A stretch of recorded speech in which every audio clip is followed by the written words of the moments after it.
इस बिना देर के शुरुआत करते इस चैप्टर को, और हमें प्रीवियस का सीन दिखाया जाता है, कैंटीन का सीन, जहाँ पे हमें वही जुवेनाइल प्रिजन का सीन दिखाया जाता है, जहाँ पे सारे बच्चे एक जगह पे एकदम खड़े हुए होते हैं, और हमें भोजन का सीन दिखाया जाता है, और वहाँ पे बहुत सारी खाने के प्लेटें गिरी होती है, उन खाने के प्लेटों के बीच में एक बंदा पड़ा होता है बहुत ज़्यादा जख्मी हालत में। तभी उसके पीछे एक बंदा आके कहता है, तुम ये सब चीज़ें क्या कर रहे हो, तुम्हें ये सब चीज़ें नहीं करनी चाहिए।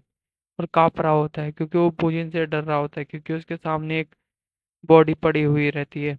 और पूजिन भी उसकी तरफ देखते हुए रिस्पॉन्स करता है, क्या हुआ, तुम्हें कोई परेशानी है और तुम्हें क्या दिक्कत हो रही है। बस मैं तो पीस फैला रहा था और तुम मेरे पीस के बीच में आ रहे हो। लगता है तुम्हें भी पीस के मतलब नहीं समझ में आ रहा है, मेरे पीस का मतलब क्या है। और उससे और ज़्यादा डर लग रहा था बोजिन को देखते हुए, क्योंकि उसकी ऐसी फटी हुई थी और वो उस बॉडी को देख कर और ज़्यादा उसकी फट रही थी। और वो सारी चीज़ों के बाद वो उसके पास बहुत ज़्यादा चश्मिश के पास पहुंच जाता है और बोलता है, तुम्हें भी मैं क्रश कर दूंगा, तुम भी मेरे पीस के अंडर में आओगे, तुम भी सुधर जाओगे। और हमें फिर से सीन चेंज होता है और हमें डुआन और बोजिन के फाइटिंग सीन पे करंट के सीन में ले आया जाता है। और हमें वही सीन दिखाया जाता है कि डुआन ने बोजिन की हालत खराब कर दी और बोजिन का एक हाथ वो तोड़ने वाला है, डिसेबल्ड करने वाला है बोजिन को। और डुआन एकदम वो करने ही वाला था, बोजिन पूरा जमीन पे रगड़ा था उसका मुंह, और वो बोल रहा था, सॉरी सॉरी मत करो, स्टॉप स्टॉप, रुक जाओ, बिल्कुल भी मत करो, ऐसा कह रहा था वो। और तभी डुआन उसका हाथ मोड़ने ही वाला था कि अचानक से डुआन को एक शॉक सा लगता है और उसकी बॉडी एक तरह से वर्क करना बंद हो जाती है और उसे काफ़ी ज़्यादा पेन महसूस होने लगता है। वो अपनी बॉडी को चेक कर रहा होता है क्योंकि उसे जो पेन फील हो रहा था वो काफ़ी ज़्यादा था। तभी बोजिन ये सब देखते हुए पीछे से अटैक करने की कोशिश करता है और डुआन ये सारी चीज़ों को हैंडल नहीं कर पाते, ये क्या हो रहा है। तभी सिस्टम का मैसेज अलर्ट आता है कि सिंक्रोनाइजेशन ओवर हो चुका है और अब जो ये आर्टिफैक्ट है वो तबाह हो जाएगा, और सिंजे से जो भी तुम्हें हो रहा था, एक्सपीरियंस मिल रहा था, वो कैंसिल हो चुका है। और ये सब चीज़ें देखने के बाद ही अचानक से वो रिंग भी कैंसिल हो जाती है, ये रिंग। और तभी बोजिन भी उसकी टांगे पकड़ लेता है डुआन की और उसे आसमान में उठा के फेंक देता है खिलौने की तरह। बोजिन की नज़र भी एकदम डुआन के ऊपर टिकी होती है क्योंकि डुआन ने अभी उसकी बहुत ज़्यादा बुरी हालत कर दी है, और इससे ज़्यादा। और डुआन भी एकदम अपने पफ मोड में आ जाता है कि उसे कैसे भी करके बोजिन से बचना है। और वो भी उसका फैल्कन ड्रॉप अटैक करने जा रहा था अपना पूरी ताकत से, और पूजिन भी अपनी पूरी ताकत लगा देता है कि उसके बाद वो भी अटैक करने जा रहा था। और दोनों के अटैक्स टकरा जाते हैं और वो पूरी ताकत से दोनों अपनी तरफ से टकराव महसूस होता है और आजू बाजू की तरफ हवा और धुआं फैल जाता है और काफी ज्यादा धुआं पीछे होते हुए गिरता है। जब वो लैंड करता है तभी बूजिन को भी दिखाया जाता है कि बूजिन को भी थोड़ा बहुत तो बस असर हुआ था उस अटैक से, लेकिन उससे ज्यादा फर्क नहीं पड़ा था, और वो दोनों अब फिर से लड़ाई करने के लिए आमने सामने की तरफ आ जाते हैं। वो अपने एक के बाद एक अटैक दोनों के फेस पे अटैक करते हैं, और बोजिन का अटैक कुछ ज़्यादा ही हैवी होता है क्योंकि वो डुआन को भी बड़े आसानी से उठा उठा के, तभी डुआन अपने उसकी बॉडी का हेल्प लेते हुए उसको और ब्लाइंड शॉट्स अटैक कर देता है दो तीन। लेकिन उससे भी बोजिन को हल्का फुल्का सा बस फर्क पड़ा होता है, उसके लिए जैसे वो सब कुछ था ही नहीं। और डुआन को लगा था कुछ तो इफेक्ट हुआ होगा, कुछ तो असर हुआ रहेगा बोजिन के ऊपर, लेकिन उसके ऊपर जैसे कोई असर नहीं होता। और तभी उसने एक तगड़ा सा पंच डुआन के स्टोमक में मार दिया था, और ये पंच काफी ज्यादा डुआन के लिए भी काफी ज्यादा क्रिटिकल था क्योंकि ये पंच खाने के बाद डुआन काफी ज्यादा पीछे हो गया था और बोजिन को जैसे कुछ फर्क ही नहीं पड़ा था। वो अपने वही टूटे हुए हाथ के साथ डुआन को आसमान से नीचे गिरते हुए देख रहा था। और वो जैसे ही नीचे गिरने वाला था डुआन, तभी बोजिन अपना पैरों से डुआन के ऊपर रेडी हो जाता है और एक स्मैश करता है जिसकी वजह से अगल बगल की सारी चीजें टूट जाती हैं और हर तरफ बस धूल धूल हो जाती है। और हमें डुआन का सीन दिखाया जाता है जो एकदम कुचला गया था बोजिन के पैरों से। बोजिन हंसते हुए उसको कहता है, आज मैं तुम्हें मसल दूंगा, आज तुम मेरे पीस के ऊपर आ चुके हो। और हमें फिर से फ्लैशबैक का सीन दिखाया जाता है सनशाइन शेल्टर का, कोल वॉलेंटियर प्लांट के टाइम का, और हमें वही सीन दिखाया जाता है, सारे बच्चे कोल्स को उठा उठा के पार्सल कर रहे थे और तभी उसमें से एक बंदा कोल छोड़ देता, बोलता तुम ये सब क्या कर रहे हो, और दूसरे बच्चे लड़ाई करने ही वाले थे। तभी वहां पे हाँफते हुए बूजिन भी पहुंच जाता है और बोलता है, ओ हाँ, बोलते हैं, क्या हुआ, तुम यहाँ पे क्या कर रहे हो। बाकी सारे बच्चे जो उसे कॉल पहुंचाने गए थे वो उनसे पूछने आ जाता है, और उसकी तरफ देखते वो बोलता है, तुम अच्छा है तुम यहीं पर ही हो। और उसकी तरफ देखने लगता है और वो बोलता है, क्या हुआ, हमने तो कॉल तुम्हारे पास पहुंचा दिया था। अब तुम्हें क्या चाहिए? क्या आपको क्या कोल्ड डिलीवरी में कुछ दिक्कत हुई आपके घर में? ऐसे वो पूछ रहा था। बोलता नहीं, उसमें कुछ नहीं थी, लेकिन मैं तुमसे बदला लेने आया हूँ। और हमें फ्लैशबैक का सीन दिखाया जाता है, जो बूजिन के ऊपर वो दया कर रहा था, और सारी चीज़ों के बारे में बूजिन जो सोच रहा था, वही सारी चीज़ें फ्लैशबैक में के सीन में हमें फिर से दिखाई जाती हैं। और बूजिन से बात करता होता है कि क्या हुआ, आपको क्या चाहिए था? बोलता है मैं यहाँ पे तुम्हें पीस का मतलब सिखाने आया हूँ, और तुम सबको सबक सिखाने आओ यहाँ पे। वहाँ पे काफी सारे बच्चे होते हैं सनशाइन शेल्टर के, जो हर समय देख रहे थे ये सारी चीजें। बोलते तुम सब ऐसे जगह से आए हो जहाँ से तुम सब वही हो कि बुरा ही रहोगे हर समय, इसलिए मैं तुम सबको मिटाने आया हूँ यहाँ से, और तुम सबको मुझे सुधारना ही होगा। और हमें फिर से वही कोल का सीन दिखाया जाता है काफी सारा, जो लोग डोनेट करने के लिए यहाँ पे वर्क कर रहे थे। सारे बच्चों में भी गर्मा गर्मी बढ़ रही थी कि ये क्या बोल रहा है, किसी को भी बिलीव नहीं होता है ये बंदा क्या कह रहा है। और वोजिन भी बोल रहा था तुम सब कितना भी अच्छा काम कर लो, तुम जैसे हो डिलिक्वेंट्स वैसे के वैसे ही रहोगे, और इसलिए मैं तुम्हें सुधार दूंगा अपने पीस से, तुम सबको डिसेबल करके एक तरह से। तभी डुआन के फादर का सीन उसके पीछे आता है। बोला तुम यहाँ पे क्या कर रहे हो, और क्या तुम्हारी ग्रैंड माँ को और भी कुछ चाहिए था? और वो उसे पूछ रहा था, और बोलता है ऐसी कोई बात नहीं है, ये बच्चे यहाँ पे हैं और मेरे साथ हैं, और ये सब सुधर सकते हैं, और ये सब स्पेशल बच्चे नहीं हैं, ये सब नॉर्मल बच्चे ही हैं। और तुम्हें अगर और भी कुछ चाहिए तो तुम यहाँ से लेके जा सकते हो। यही कहते हुए वो डुवान का फादर उसे समझा रहा था कि तुम्हें ऐसा नहीं सोचना चाहिए, लेकिन बोजियन बोजी नहीं है, उसका माइंडसेट एकदम बन चुका है, और वो उसकी तरह बोलता है कि तुम जैसे की वजह से ये सारे बच्चे और ज्यादा आगे चल के वो करेंगे।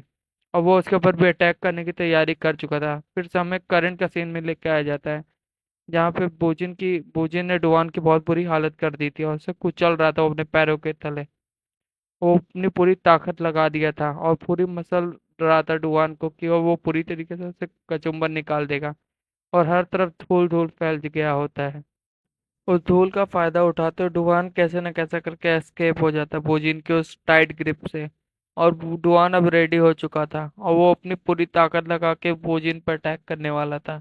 डुआन के फेस पे टेंशन दिखाई दे रहा था, क्योंकि उसे इस हैवी वेट से लड़ना था, और उसकी हालत बहुत ज्यादा बुरी हो चुकी थी पहले ही। बोजिन ने बिना टाइम वेस्ट किए डुआन को ग्रैब कर लिया। वो अपने टूटे हुए हाथ से ही और अपने सीधे हाथ से ही उसे काफी तेजी से पकड़ लिया और उसे दबाने लगा। और उसके टाइट ग्रिप से डुआन की भी हालत खराब होने लगी, क्योंकि वो और ज्यादा टाइट किए जा रहा था। उसके डुआन की हड्डियों की आवाज हमें सुनाई दे रही थी, क्रैक क्रैक करके। और ये सारी चीजें देख के डुआन भी चीख रहा था, क्योंकि उसे बहुत ज्यादा पेन हो रहा था, उसके ब्लड मुंह से आ रहा था।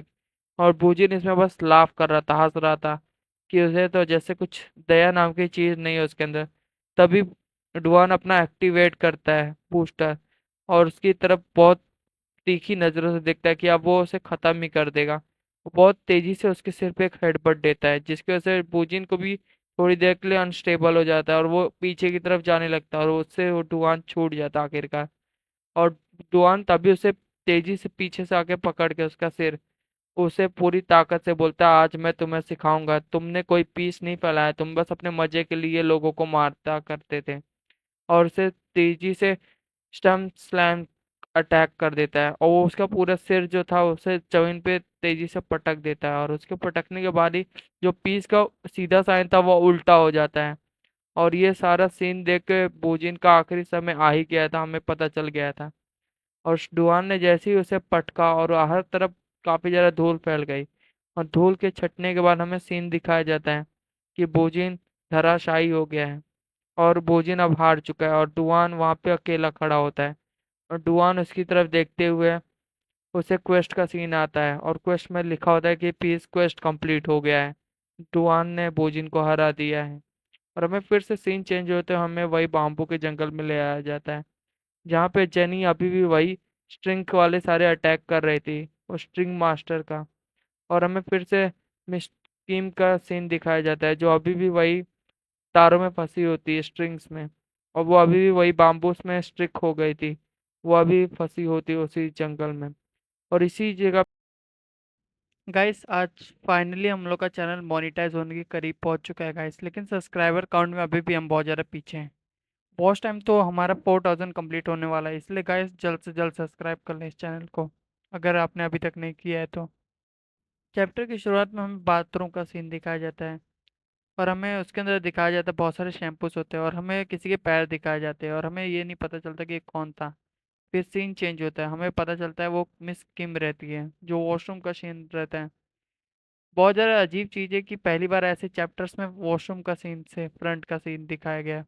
वो बात करके निकली होती है, और उसके पास बस एक क्लॉथ होता है, अपने बदन को ढकी हुई होती है, और किसी चीज़ के बारे में देखते हो अपने आप को कांच में देख रही होती है, और अपने आप को देखते हुए वो कुछ सोच रही होती है। और फिर से हमें सीन चेंज होता है, फिर से हम बाम्बू के जंगल में वहीं आ जाते हैं जहाँ पे मिस किम और जेनी की लड़ाई शुरू हुई थी।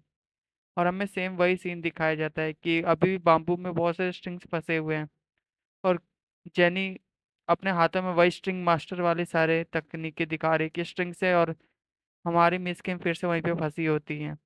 मिस किम भी वहीं पे फंसी हुई अटकी होती हैं, और वो सोच रहे थे वो कि कैसे यहाँ से बाहर निकलें, और जेनी बार बार सामने जाके बोले तुम्हारा फेस कितना ज़्यादा डिलीशियस है, और ये सारे चीज़ें कह ही रही थी, और बोल रही अगर तुम ज़्यादा कोशिश करोगे तो तुम्हें और ज़्यादा टाइट हो जाएगा तुम्हारे लिए, और मैं देख रही हूँ तुम्हारा रेड रेड फेस हो जा रहा है, और वो तुम्हारे लगता है कुछ ज़्यादा टाइट हो गया है तुम्हें ये वायर।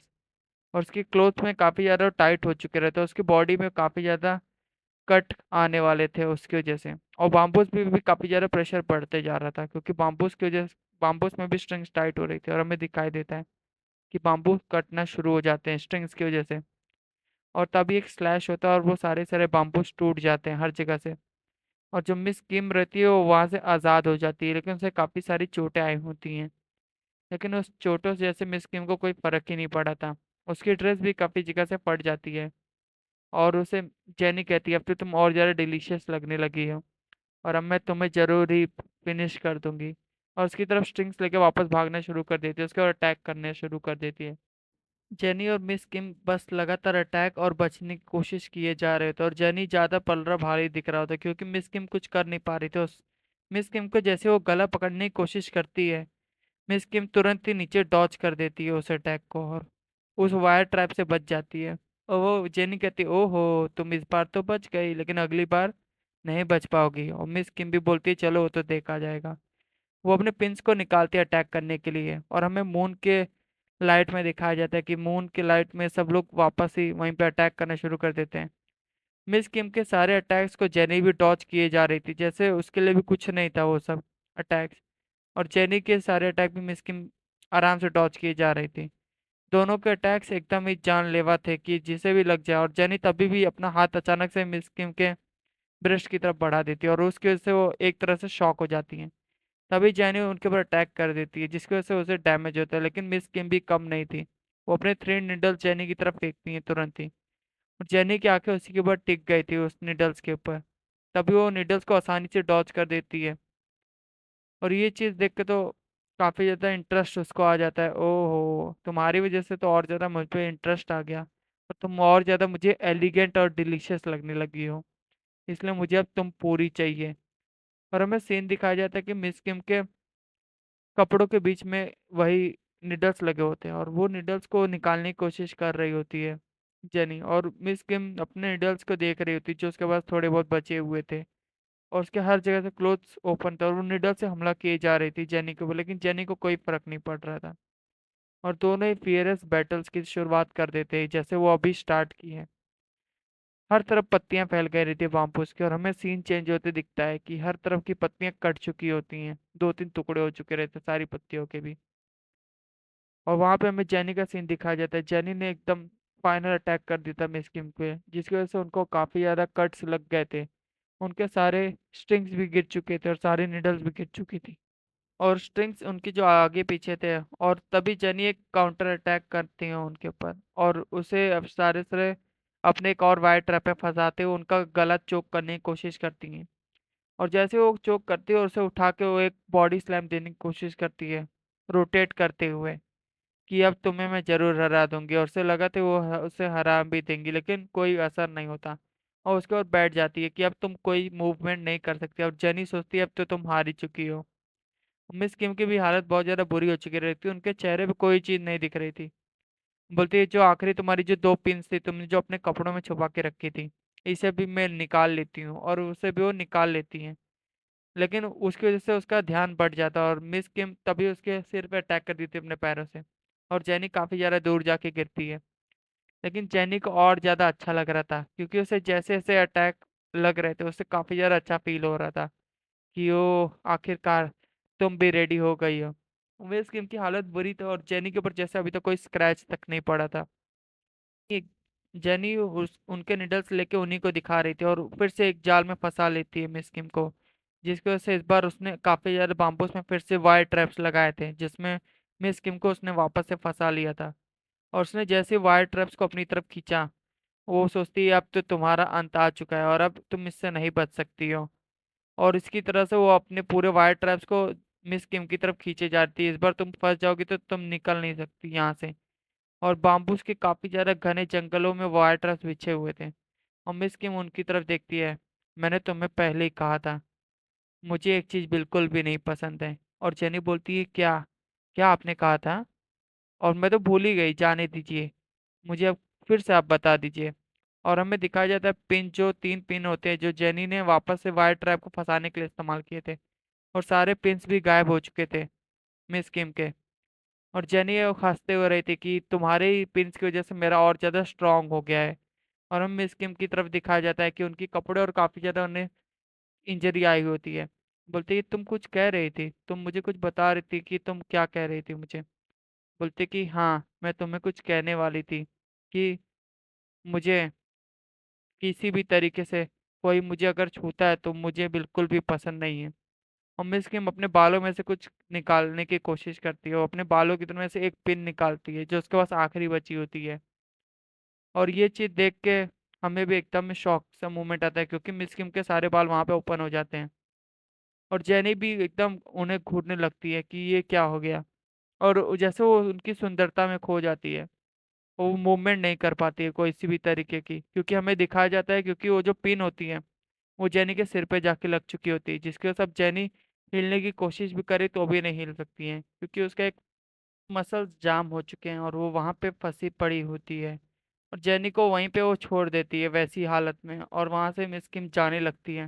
और जेनी का चेहरा हमें नहीं दिखाया जाता क्योंकि वो ब्लैक कर दिया गया था, मतलब कुछ और भी हुआ था उसके साथ वहां पे। और हमें सीन चेंज होता है और हमें वही गैराज के साइड पे लेके जाया जाता है जहाँ पे काफी ज्यादा शांति होती है, जहाँ पे उछल मुछल और सारी चीजें थी, जहाँ पे चॉय सुनजे और कॉय सुनचिक लड़ रहे थे, वहां पे कोई भी अब शांति हो चुकी थी, हर तरफ कुछ भी शोरगुल नहीं सुनाई देता। और हमें क्रेन का सीन दिखाया जाता है, क्रेन का हैंड की तरफ जो स्क्रैप यार्ड में इस्तेमाल होता है, और हमें कौन सी दिखाया जाता है उसे स्क्रैप हैंड में फंसा होता है। और संजय की तरह से मतलब समझाया जाता है कि मैंने तुम्हारी ये हालत कर दी, तुम कुछ बोल क्यों नहीं रहे? संजय को डर नहीं लगने लगता है। संजय बोलता है तुम कुछ बोल क्यों नहीं रहे, ये मर तो नहीं गया? संजय काफी ज्यादा घबराने लगता है, बोलता है चलो देखा जाएगा, मैं बॉस की तरफ लेके जाऊंगा। उसको हिलाने की कोशिश करता है बार बार, चलो तुम उठो उठो। और काफी ज्यादा हिलाने के बाद वो बोलता है चलो मैं बॉस के पास लेके चलता हूँ वैसे ही से। और वो ऐसे वही गाड़ी समेत बॉस के पास अपने ले जाने लगता है, बोलता है मैं बॉस के पास जाऊंगा, बॉस को बताऊंगा और बॉस सारी चीजें मुझे सॉल्व कर देंगे। वो बॉस की तरफ ले आने लगता है और हमें ग्रीन लाइट का सीन दिखाया जाता है जहाँ पे फर्स्ट लड़ाई शुरू हुई थी। और चौल संजय किसी चीज को देख के हैरान था, क्योंकि वहां पे हर तरफ बस धूल धूल हुई होती है, और उसके बॉस को सीन दिखाया जाता है डोरमोडोंग के लीडर की तरफ से, जो साइड कमांडर एक था। और हमें रेड लाइट के बाद उसका सीन दिखाया जाता है कि उसके चारों तरफ काफी ज्यादा ब्लड हो चुका रहता है, और उसकी हाथों की तरफ भी काफी ज्यादा ब्लड होता है कि इंटेंस बैटल हुई है। उसके चेहरे भी काफी ज्यादा ब्लड हो जाता है। बोलता है और कोई है तो आ जाओ, मैं सबको यहाँ पे खत्म कर दूंगा। और उसका डरावना फेस दिखाया जाता है, और यहीं पे स्टोरी एंड हो जाती है गाइस। हमें स्टार्टिंग के सीन में हमें बस स्टॉप का सीन दिखाया जाता है, और हमें बस स्टॉप के सीन में हमें डुआन को दिखाया जाता है जो अपने दर्द में चिल्ला रहा होता है और करा रहा होता है कि उसको, क्योंकि काफी ज्यादा अपने हाथों में दर्द हो रहा था, क्योंकि उसे उसने बूजिन से लड़ाई करने के बाद वो यहाँ पे आ चुका था। और उसे यकीन था कि बूजिन जैसा इंसान कितना ज्यादा टफ था, और जितना मुझे बताया गया था उससे वो काफी ज्यादा टफ था। मुझे पूरी पूरी पूरी बातें याद हैं कि कैसे मुझे बताया गया था वो क्लास रिप्रेजेंटेटिव है, और यूएसए ने मुझे ये सारी चीज़ों के बारे में बताया था कि वो इतना ज़्यादा स्ट्रांग है। मैंने उसे कम समझा था, लेकिन वो काफ़ी ज़्यादा स्ट्रांग था, वो मेरी उम्मीद से ज़्यादा स्ट्रांग निकला। और पोजीन जैसे अगर और भी हैं, और उन सब की भी ऐसी स्ट्रांग और बॉडीज रही और ओवरवेट चैलेंज रहे, लेकिन अब ये सब मेरे आगे अब कुछ नहीं, क्योंकि आखिरकार मुझे उन सबको हराना ही था। और ये सारी बातें होती रहती है कि सीन चेंज हो जाता है और हमें वापस से दूसरे फाइट के सीन की तरफ ले आया जाता है, जहाँ पे हमारा सुनविजय देखता रहता है अगल बगल, बोलता है, संजय देखता है और बोलता है, तुम यहाँ पे ऐसे, और तुम्हारे कपड़ों को क्या हुआ? और वो उसे देख के काफी ज्यादा शॉक हो जाता है कि तुमने ये सब क्या पहना हुआ है। वो बोलता है कि तुम ऐसे कैसे रेडी हो सकती हो? बोलते कि ऐसे, मिस क्यों नहीं देखती अपने कपड़ों की तरफ? बोलती कि कुछ मेरे कपड़ों में दिक्कत है? बोलते हैं नहीं नहीं, कोई वैसी बात नहीं है, लेकिन ये सब कैसे हो सकता है? और तुम्हारी मम्मी क्या कहेंगी ये सब चीजें देख के? और ये सारे वो ड्रामा करते रहते, तभी मिस किम ज्यादा इंतजार नहीं करती और अपने साइड वाले भी कपड़े जो रहते हैं उसको फाड़ देती है। बोलती कि अब ज्यादा सही दिख रहा है ये सारी चीजें। और ये सारी चीजें देखने में तो सुनजा और तेजी से चिल्लाने लगता है। तभी वो, उसका माइंड ट्रिगर हो जाता है और उससे जैसे कोई लगता है डेंजर फील होता है। वो अपने साइड में तभी नोटिस करता है कि कौन आ रहा है। और हमें एक वाइट सी शेडो, ब्लैक सी शेडो दिखाई देती है मिस्ट के अंदर में, और संजय की अम्मी आंखों को दिखाया जाता है जो रेड हो चुकी रहती है। वो रहता है हमारा हेडक्वार्टर्स का लीडर। वो अपने मुंह को पोंछ रहा था किसी जैकेट से जिसमें टाइगर छपा था। और आप वो सब जान ही सकते हो टाइगर वाली जैकेट किसकी थी। हमें दिखाया जाता है कि उसने बहुत आसानी से उस जैकेट से पोंछता हुआ उसको नीचे फेंक दिया था, और हर तरफ बस धूल धूल थी, और हमें पता चली गया तो जैकेट किसकी थी। इसका मतलब उसने सबको हरा दिया है। कि इतने सारे लोग, जो थाउजेंड्स में लोग आए हुए थे, उन्हें आसानी से उसने हरा दिया था। और हमें दिखाया जाता है कि संजय और उसकी तरफ नोटिस किया जाता है मिस्की में, सोचता है कि हाँ, हमारी बैटल तो काफी ज्यादा रफ और टफ रही, हमें बहुत मजा आया। बोलते हैं कि मुझे भी थोड़ा इंट्रीगिंग लगा था, वो काफी ज्यादा इंटरेस्टिंग थे वो सारे बच्चे। और हमें दिखाया जाता है अगल बगल बस खून खून, और हर तरफ बस धूल मिट्टी फैली हुई होती है। बोलते हैं कि चलो यहाँ से अब चलते हैं, यहाँ पे जो सफाई वफाई वो सारी हो जाएंगी, वो सारी चीजों की अब तुम्हें चिंता नहीं करनी है। बोलते हैं कि कहाँ पे? बोलते हैं हेडक्वार्टर्स की तरफ बस चलने का है। और ये सारी चीजें सुनते मिस किम भी बोलती कि हाँ चलो चलते हैं। संजय भी कहता है कि हाँ चलो, हमें अब आगे बढ़ना चाहिए अपने हेडक्वार्टर्स की तरफ। बोलता है कि हाँ, ये सब जरूरी था, और अब आखिरकार अब थोड़े समय तक यहाँ पे शांति रहेगी, चलो हेडक्वार्टर्स की तरफ। और वो सब जाने लगते हैं अपने हेडक्वार्टर्स की तरफ। और हमें वापस डुआन का सीन दिखाया जाता है, जो डुआन को रिवॉर्ड्स आते हैं कि अब आपको सेकेंडरी रिवॉर्ड्स मिलने वाले हैं सारे, जो जो आपने रिवॉर्ड बुजिन को हरा के पाए हैं। और हमें दिखाया जाता है डुआन को अचानक से एक लकी पाउच मिलता है, एक लाइट सी रोशनी हर तरफ चमकने लगती है, और उस लाइट सी रोशनी में वो वहाँ पे एक पाउच बन जाता है, और वो लकी पाउच रहता है। उस लकी पाउच के अंदर में आखिरकार उसे दो चीजें मिलती हैं। उसे एक गोल्डन की मिलती है, जो एक लेजेंडरी आइटम रहता है उसे ओपन करने के बाद, और उसके अंदर एक और चीज होती है जो एक मिथिकल ऑर्ब होता है, और उसका यूज वो पहले भी कर चुका था। और ये सारी चीजें देख के डुआन काफी ज्यादा खुश हो रहा था कि आखिरकार उसे ये रिवॉर्ड काफी ज्यादा बढ़िया मिला है, और ये इतना बढ़िया रिवॉर्ड था उसके लिए। वो ये सारी चीजों को देखते हुए सोचता है कि तभी उसे एक सेकंड पॉपअप सडनली अप होता है, और बोलता है कि तुम्हें आखिरी जीन हो की लास्ट मेमोरीज दिखाई जा रही है, मतलब उसकी फादर्स की आखिरी मेमोरीज।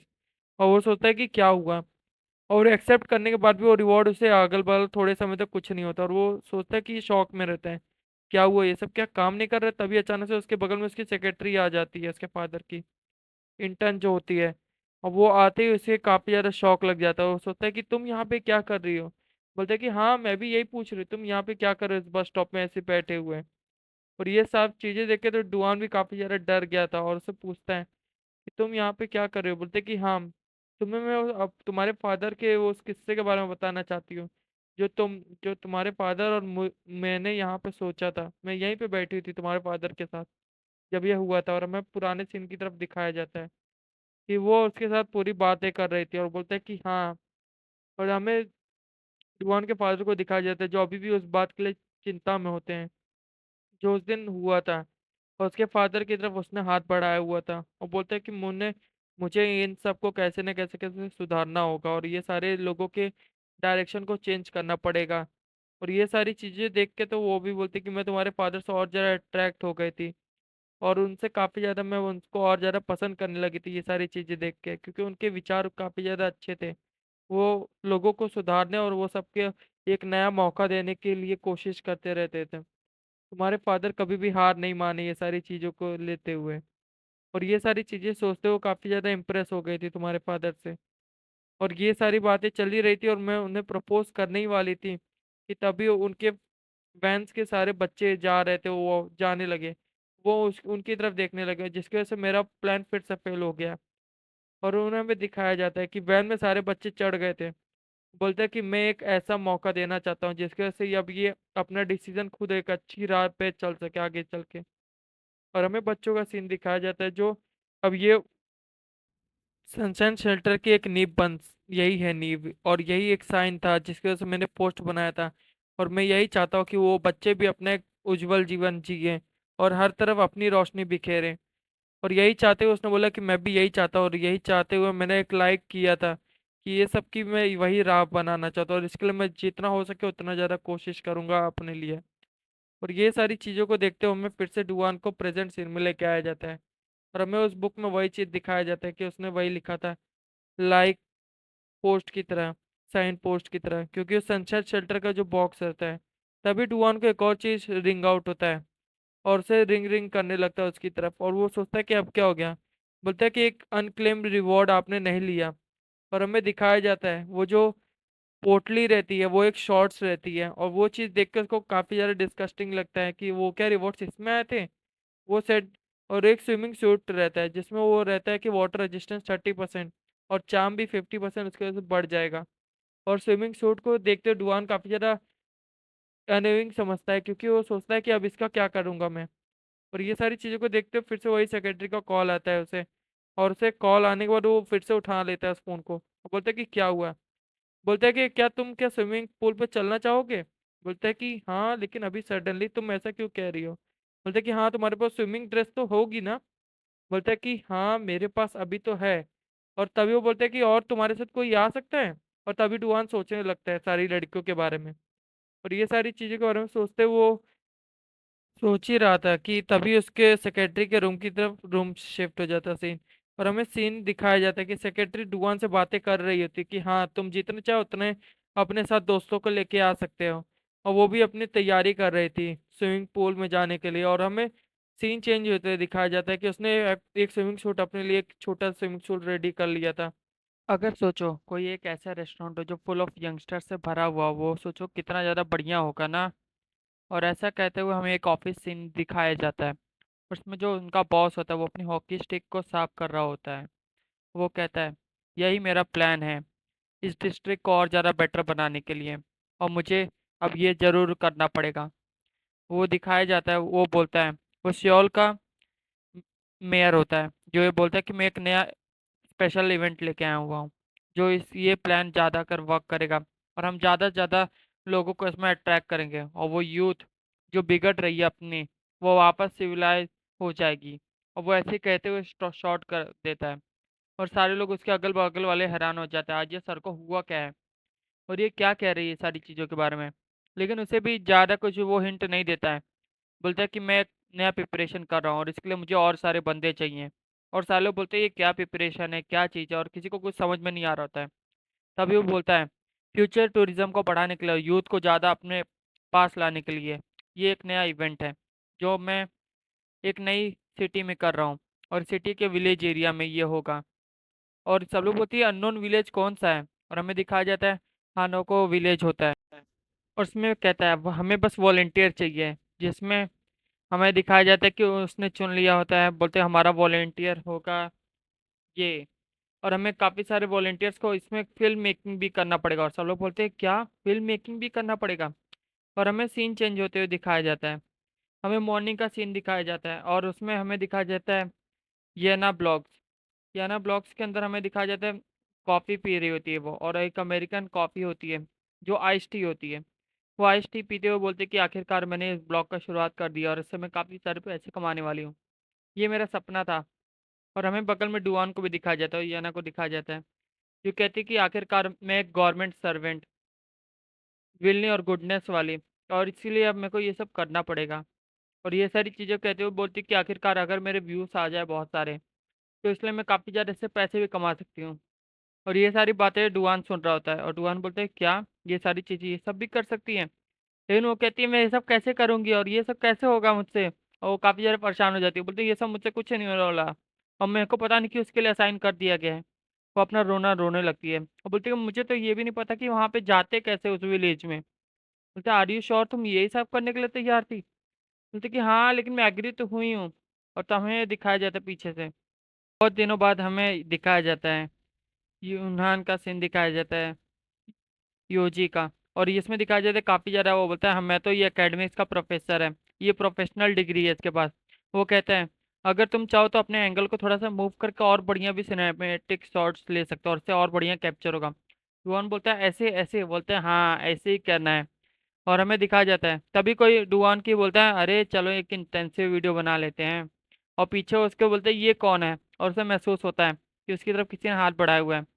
तभी पीछे देखता है, ओ माय डार्लिंग चलो। हमें दिखाया जाता है कि वहां पे शिंजे भी आ चुकी होती है और वो बोलती है, चलो यहाँ एक एक अच्छी सी वीडियो बना लेते हैं। माय डार्लिंग बोलते हैं, ये ऐसी कैसी, ऐसी काइंड ऑफ वीडियो नहीं बनानी है यहाँ पे। और तभी उसे कुछ महसूस होता है कि यहाँ पे और भी लगता है कोई आया हुआ है। और कहते हैं, मैं लेट हो गई। हमें दिखाया जाता है वहाँ पे वो सारे सारे इंग्रेडिएंट्स के साथ हमारी दूसरी गर्ल भी आ चुकी होती है, आरीन। आरीन बोलती है कि आखिरकार मुझे थोड़ा टाइम लग गया है सारे इंग्रेडिएंट्स जमा करने में, इसलिए मैं तेजी से यहाँ पे आ चुकी हूँ। और अगर मैं अब बनाने चाहूंगी तो वो काफ़ी सारा हम लोग यहाँ पे किमची भी बना सकते हैं। और अपने किमची की जैसी बातें कहती है, डुआन बोलता है कि अरे। तभी डुआन को म्यूजिक सुनाई देता है और म्यूजिक सुनते हुए वो बोलते हैं कि ये क्या। और देखता है कि वहाँ पे उसकी गर्लफ्रेंड भी आ चुकी रहती है। और हमें दिखाया जाता है मिन्ही को दिखाया जाता है, चॉन मिन्ही को। और सब लोग उसको देख के काफी ज्यादा शॉक होते हैं कि जो म्यूजिक वो सुनते हुए आ रही थी वो काफी ज्यादा लाउड म्यूजिक होता है। वो बोलते हैं कि तुम्हारा म्यूजिक प्लग्ड इन नहीं था और ये बाहर सुनाई दे रहा है। और ये सुनने के बाद तो बस थोड़ी सी देर थी कि वो पूरी तरीके से शर्म से लाल लाल हो जाती है। वो अपना सिर झुका के नीचे बैठ जाती है कि ये सब कैसे हो सकता है, मेरे साथ ही ऐसा क्यों हुआ। और तभी डुआन को फिर से कुछ अजीब सा सुनाई देता है अपने बगल से। और वो जैसे ही अपना सिर घुमाता है उसे महसूस होता है कि पीछे कोई तो है। और हमें बाइक पे वही ईगल का सीन दिखाया जाता है और हम समझ ही चुके हैं कि यहाँ पे कौन आया हुआ है। और हमें दिखाया जाता है शियोन वहाँ पे अपने बाइक मास्क पे आ जाती है हेलमेट लगाए हुए और बोलती कि क्या इमरजेंसी था, तुम्हें पता है ना कितना ज़रा डोरमाटोंग में बुली काउंसिल में कितना ज़्यादा दिक्कत हो रहा है और तुम यहाँ पे क्या कर रहे हो। और बोलते कि मुझे तो मन कर रहा है मैं तुम्हें मार दूँ। डुआन एक्सप्लेन करने की कोशिश करता होता है कि रुक जाओ, मुझे समझाने का मौका तो दो। मुझे कोई समझाने की जरूरत नहीं, मैं तुम्हें मार दूंगी।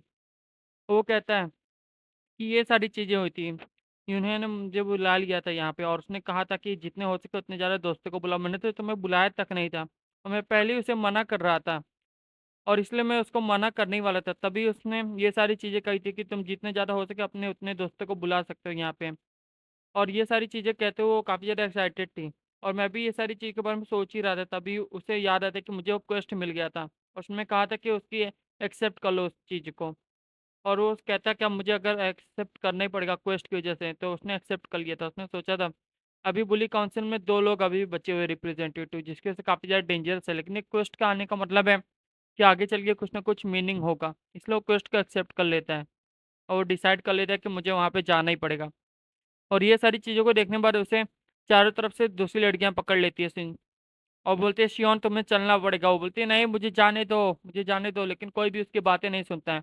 और अब बोलती है कि आखिरकार तुम लोग जब यहाँ पे आ ही चुके हो तब हमको वहाँ पे चलना चाहिए और कौन कौन तैयार है वहाँ पे जाने के लिए और मजा करने के लिए। और सारे लोग बोलते हैं हम और ऐसे करके सारे लोग एंजॉय करने के लिए वहाँ पे जाने लगते हैं। और सारे से लड़की लड़के सब तैयार हो चुके रहते हैं और डुआन सोचता है, लेकिन मुझे पता नहीं कि बहुत ज़्यादा अजीब सा लग रहा है। और डुआन को कहा जाता है, कैमरे से सब कुछ रिकॉर्ड करते हुए तुम्हें चलते रहना है। और ये हमें अपोजिट में दिखाया जाता है कि हमें फिर से इसकी रेस्टोरेंट का सीन दिखाया जाता है जहाँ पे कैंग बैठा होता है और कैंग बोलता है, इन लोग कुछ ज़्यादा ही लेट हो गया, आज हमें सीमेंट का काम करना था। और डुआन को जो अजीब सा लग रहा था वो इसकी वजह से क्योंकि उसने कैंग को बुलाना भूल गया था। और कैंग का सीन दिखाया जाता है जो वहीं पे बैठ के इंतजार करता होता है कि इन लोग इतने ज़्यादा लेट क्यों हो गए। और हमें दिखाया जाता है वही विलेज का सीन जो इस नए डिस्ट्रिक्ट में आया हुआ था। और हमें दिखाया जाता है उसके ब्लॉग का सेकंड पार्ट जो शुरू हो चुका रहता है।